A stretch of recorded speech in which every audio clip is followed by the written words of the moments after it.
Hey, and welcome to Unlearning Stress, the podcast where we break the rules and cycles that keep you overcommitted, overstretched, and just plain exhausted, and replace them with something better. No fluff, no guilt, just real talk, real solutions, and expert insights to help you shift the way you live.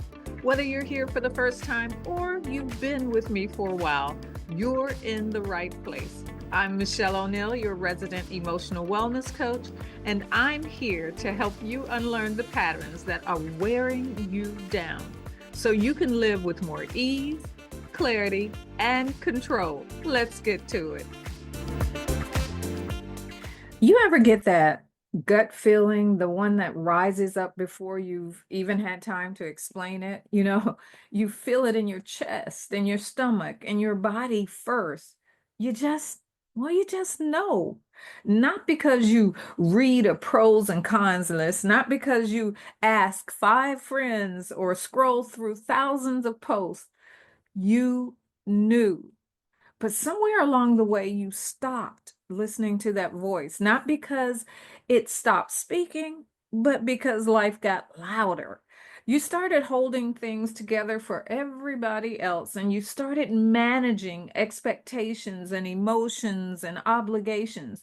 You performed under pressure. You adapted to the urgency and you overfunction. And well, it worked on the surface, but underneath, you lost touch with the one voice that never needed a mic to be heard because it always lived inside of you.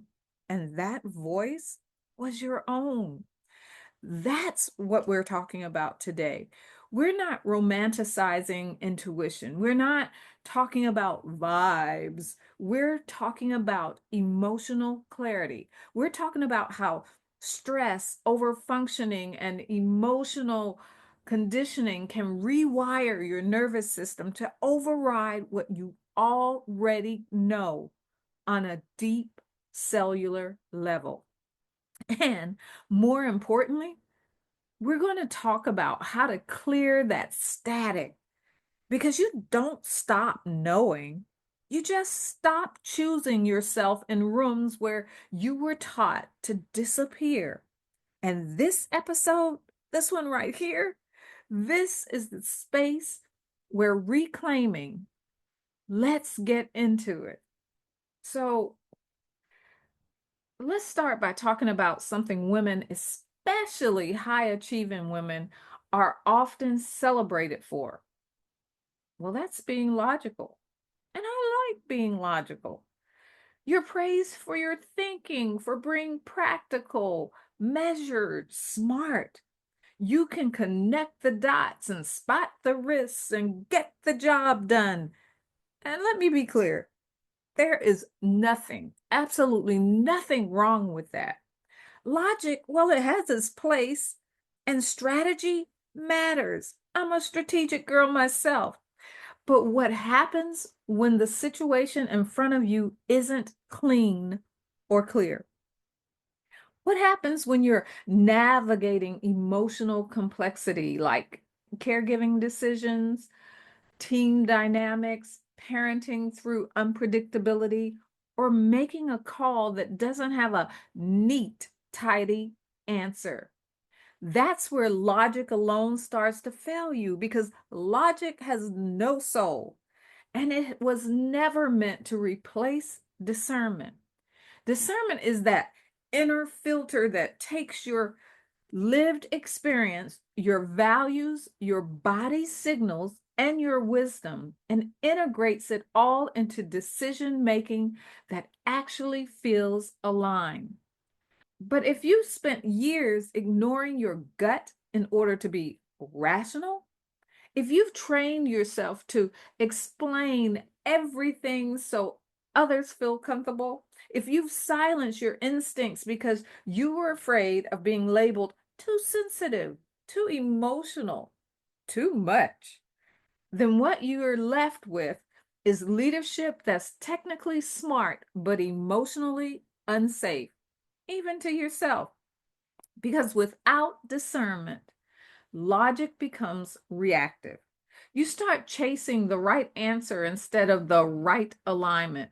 You move from outcome to outcome, trying to please, perform, or prove. You ask questions like, what will they think if I say no? Will this make me look capable enough? How do I justify this choice if someone challenges me? And just like that, your decision making isn't coming from clarity, it's coming from fear. That's what stress does. It separates you from your inner compass. When your nervous system is in a constant state of pressure, when urgency has become your normal, when approval feels safer than truth, you don't lose your wisdom. You just can't hear it anymore. So let me say that again in case you missed it. Are you ready? When stress is your baseline, even your brilliance gets rerouted through fear. Not because you're weak, but because your system is doing exactly what it was trained to do. Keep the peace, stay in control, be the strong one. But logic without inner clarity isn't leadership, it's performance. And you weren't made to perform your way through life. You were made to lead with integrity, starting with yourself. And if that feels foreign right now, it's not because you're broken. It's because your emotional patterns have been running the show for so long. You've forgotten what clear even feels like. We're about to change that. So let's get clear on what discernment actually is, because I think it's one of the most misused and misunderstood words in both leadership and personal growth circles. Discernment is not wishful thinking. It's not intuition in a trendy, mystical way. And it's definitely not about being hyper spiritual or overcautious. Discernment is wisdom in motion. It doesn't shout, but it never lies. And real discernment is not just a gut feeling, it's an integration. It's emotional clarity, knowing what's yours and what's not. It's lived experience, recognizing patterns without repeating them. It's body awareness, honoring how your nervous system speaks, especially under pressure. And it's value based decision making, choosing what aligns with your deepest truth, not just what's convenient, expected, or safe. Discernment is what allows you to pause when urgency says push, to say no when ego says prove, to be still when everything in you wants to fix, save, overfunction. Let me give you a small personal moment, one that probably seems minor, but it held big weight. So get this. A few weeks ago, I was sitting at my desk with a full plate. Had so much to do, emails unanswered, content behind, admin tasks piling up, and I could feel that old voice creeping in. Just one more thing. Come on, you could do it. Just knock it out. Push through. You'll feel better once it's done. But something in my body, it felt heavy, not tired, but well, kind of tight. And so I paused and I asked, is is this drive right now coming from alignment or from fear of falling behind? And you know what? I really knew. It wasn't peace driven. It was a hustle disguised as responsibility. So what I did is I closed the laptop, walked away, and chose silence. And in that silence, I got clarity on something that had been foggy for days. That's the thing about discernment. You see, it's often inconvenient. It won't always make logical sense, but it always leads you back to what's real. Discernment might look like canceling a meeting that no longer serves your assignment. It might sound like Staying quiet in a conversation where your voice doesn't need to defend itself. It might feel like peace in your body after saying no, even when it disappoints someone that you actually care about. It doesn't come from anxiety. It doesn't come from people pleasing. And it sure don't come from fear of missing out, FOMO. Discernment comes from actually stillness, from deep listening, from knowing that just because something looks good doesn't mean it's God. And here's the truth for my fellow logic lovers: discernment doesn't dismiss logic, it actually anchors it. It gives logic a place to land that's not just intellectual, but integrated. So, if you've been wondering why your decisions feel rushed, cloudy, or even a little off lately, if you've been second guessing yourself, even when things make sense on paper, it's probably not about needing more information. It's about needing more alignment. And you can't Google your way to alignment. You pause, you feel, you listen, and then you trust. Because discernment isn't loud, but it's never wrong. Let's be honest. You don't doubt your gut because it's unreliable. You doubt it because you were trained to. From a very early age, especially us as women, we're taught to second guess anything that isn't externally validated. Prove it, justify it, back it up with facts. Don't be so emotional. You're overreacting. Why are you so competitive? So instead of trusting what you felt, you start looking for what you could explain. And over time, that voice inside of you, the one that used to speak with such clarity, it got quieter because your nervous system decided that safety came from evidence, not intuition, from data, not discernment, from performance, not presence. And if you're someone who has spent years over functioning, carrying what wasn't yours, anticipating needs before they're spoken, solving problems no one sees, then you've trained yourself to override your internal signals in order to meet external expectations. You don't even pause to ask what you think, you just execute. But here's what makes it more complicated. When you do try to slow down and listen to your gut, it's not always your gut you're hearing, because anxiety can sound a lot like urgency. Fear can sound like caution, and shame can disguise itself as intuition. I shouldn't do that. I don't think this is the right move. I I just feel like, well, I'll mess up. That's not always discernment talking. Sometimes it's trauma trying to keep you safe.